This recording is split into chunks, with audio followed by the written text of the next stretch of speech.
I'm waiting to be in a committed relationship before I decide to have a child. And because Mother Nature has her own clock, I know that the longer I wait, the less likely I am to have a successful pregnancy. So that is why I decided to freeze my eggs.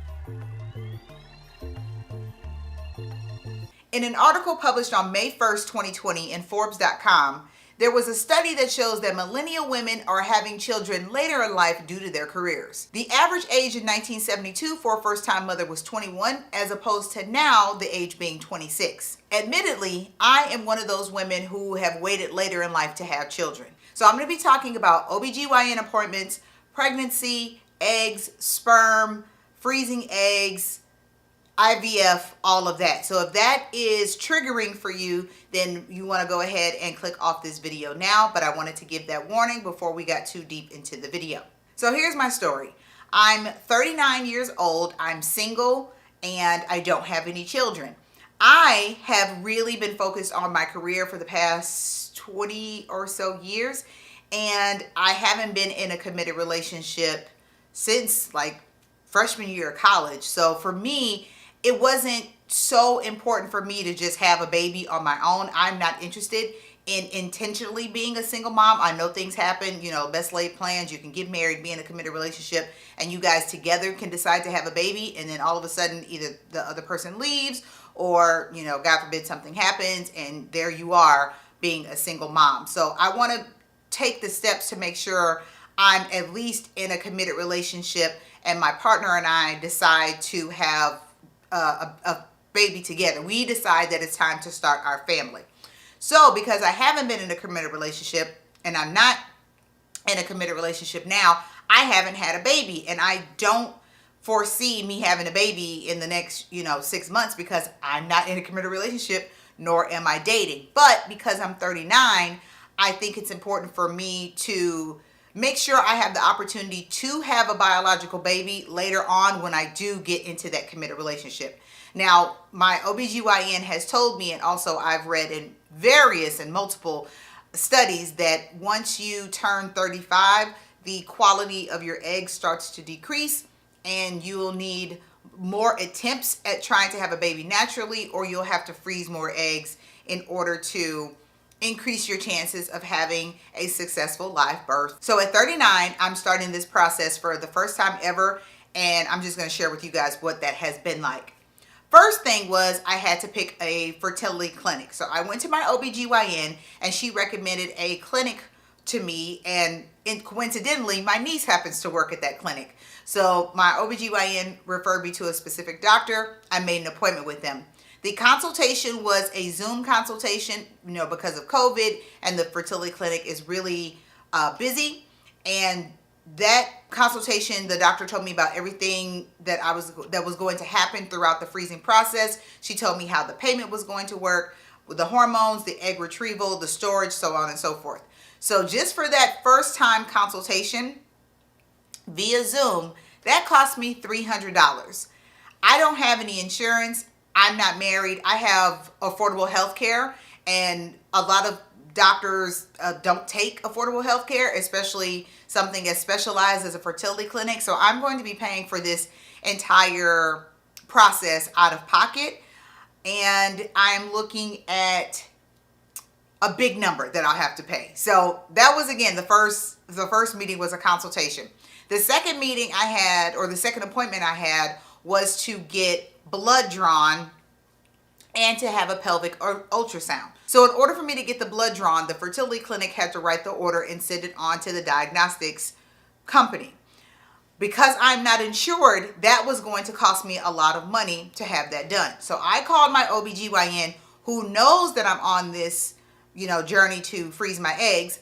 And the nurse that works there, again, not the person I see, but the nurse who handles appointments and things like that, she was so reluctant to write a blood order or to have my OBGYN write the order that I had to be on the phone with her for an hour 3 times. So for 3 days, I'm trying to tell this woman, hey, can you have so-and-so write me a blood order so I can go get my blood drawn and have these tests? Well, why can't the fertility clinic do it? Because they don't take my insurance and you do. So Why does she need to do it again? It was just so much back and forth, and the lady was making it so difficult. My OBGYN knows that I'm on this journey. It has to deal with my reproductive health. I see my OBGYN to look after and take care of my hoo-ha. This is in regards to my hoo-ha. Like, write the freaking blood order. I don't understand what the issue is. So after a lot of talking and a lot of back and forth, she finally agreed to get the orders written in. So they get the orders written in. I have to get chlamydia, syphilis, HIV, hepatitis B and C, AMH blood testing, which is a hormone level testing, and also some sort of antibody screening and some other stuff. So I get all of that done. Those results go to my doctor. The doctor then forwards them to the fertility clinic. The fertility clinic calls me and says, hey, everything is great, except you need to go and get another syphilis test, and you need to get a specific test called the Cascade. So I have to call the nurse back and say, hey, I need to get a new blood work order for syphilis Cascade. So I go there today, get my blood drawn, and the woman is like, no, we don't have an order for that. We don't test for a certain thing called Cascade. And I was just like, you've got to be freaking kidding me. So she gets on the phone with her boss and was like, hey, do we test for syphilis strain Cascade? And the lady's like, yeah, you just click this. And she's like, oh, it's underneath another name. Okay, I found it. Again, these people at this diagnostics place were rude. They didn't know what was going on. They couldn't find the blood work order that was faxed over from my doctor. A nightmare. So anywho, get the blood drawn. I go to the clinic to get a pelvic exam, a pelvic ultrasound, and this is how that went. I just finished with my first appointment at the fertility clinic. The first thing that I did was have my blood drawn to have some testing called AMH, which is some sort of hormone level that they are checking. And then after that, I had a ultrasound, and I didn't realize it at the time, but it was a transvaginal ultrasound, which means they have to go up and through to do the ultrasound and not just like gel on the belly. So I was a little surprised and taken aback by that. I just wasn't prepared for that type of ultrasound. I've had one before. So I just was like, oh, we're doing it that way. Okay, cool. So they were able to see that I had 3 eggs on my right ovary and 1 egg on my left ovary, which was a little, I don't want to say disheartening or disappointing, but it is what it is. So just continuing down the process. So I have a follow-up next week, and they're going to give me the results of all the blood work I had done and what they think is possible for me with the egg count that they found. So I don't know why I'm getting upset. It's just, I just didn't think it would be this difficult.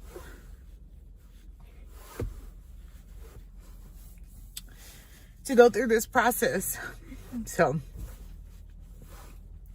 I'm just gonna wrap my mind around that this is not gonna be easy. And nobody talks about it, so I didn't know what to expect. But it's not easy at all, but I'm still gonna do it. So yeah, that is today, and I will see what they say on my follow-up visit. Now that I've completed the ultrasound, I have an appointment this week to follow up to give me the results. As I mentioned in the little clip you just saw, on one side, on my right ovary, I had 3 eggs, and on my left ovary, I had 1 egg. But as the technician explained to me, that my egg count changes per cycle. So next month, I could have more eggs. I could have fewer eggs. I'm not sure. But they're going to get all the results of all the blood tests that I've done. They're going to look at the pelvic ultrasound, and they're going to tell me what those results are, and they're going to tell me how we need to move forward in the process. If everything goes well, then I am going to start the 14 days of hormones. You've probably seen people taking hormone injections, and it's just like a syringe. So I put the syringe in my butt, and I inject myself once a day, if not twice a day, for 14 days.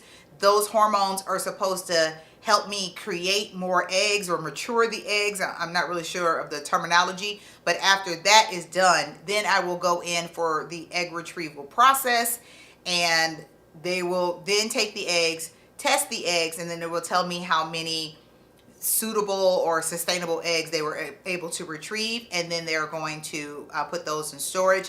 The doctor did tell me that in order to store my eggs, it is a yearly cost of $1,000. So between the $300 consultation, all of the blood tests, the pelvic exam, the hormones, the actual retrieval process, and the storage, I'm looking at a cost of around $10,000 that I'm paying out of pocket to freeze my eggs so that I am able to be a mother someday. Yes, this whole experience has been very draining mentally, and just it's given me a lot of anxiety, and because I think about the money a lot, and I also think about my body, like being able to get some good eggs. Like maybe it's just not for me to have kids. I don't know, but I feel like I have to go through this process to figure that out. It's also weird to be in this predicament because my dad is one of 18 children, and I have an aunt who had 7 sons. I have a cousin who had 9 kids. I have 2 cousins with 6 kids. My mom had 4 kids. My mom is the oldest of 5. Her mom was one of 9. So I have a lot of like fertile myrtles in my family. So to think that I'm not able to have a child of my own is really disheartening, and I'm struggling with that a little bit. I'm struggling with that a lot of it, to be perfectly honest. So, but we'll see. I still have to go to my doctor's appointment and get the results, but I'm going to document this whole journey for you guys because I don't think enough women talk about freezing eggs. Like you see people going through the IVF, you see people going through surrogacy, you see people having babies, and that's great. I'm happy for those people in their journey. But where are the women like me who have waited and want to be in a committed relationship and want the opportunity to be a mom, and we just want to freeze our eggs to make sure that to increase our chances of being able to do that? I don't see a lot of people talking about that. So I'm going to be the person I want to see. I'm going to share this journey with you guys. I'm going to take you to my doctor's appointments. If you guys have any comments, questions, concerns, if you've been through this, please leave that in the comment section below. Share your stories with me. I would love to hear them. The name of the clinic that I'm going through is Vios Fertility Clinic. They have multiple locations, one in Illinois, one in Missouri, one in Milwaukee. It was 4. I want to say Chicago, Swansea, Illinois, St. Louis, Milwaukee. There might have been a 5th one. I don't know. Maybe somewhere in Michigan. Not sure. But that is the name of the clinic. Everyone at the clinic has been great. My OBGYN has been incredibly supportive. And I'm just, taking this journey one day at a time. And I hope that you guys join me along for the ride. So if you have enjoyed our time together today, make sure you like this video, subscribe to my channel, hit that notification bell. Again, leave me a comment in the comment section below. I will link the clinic in the description so that if you are in those areas, and I'll list where their offices are, so that if you are looking to do the same thing, whether IVF, freeze your eggs, or just get fertility treatment so that you can have, your own baby, then you can check out the clinic in those places. Follow me everywhere on everything at JSoExtra, and I will see you guys next week with another video about my egg freezing journey. Love you, mean it. Bye.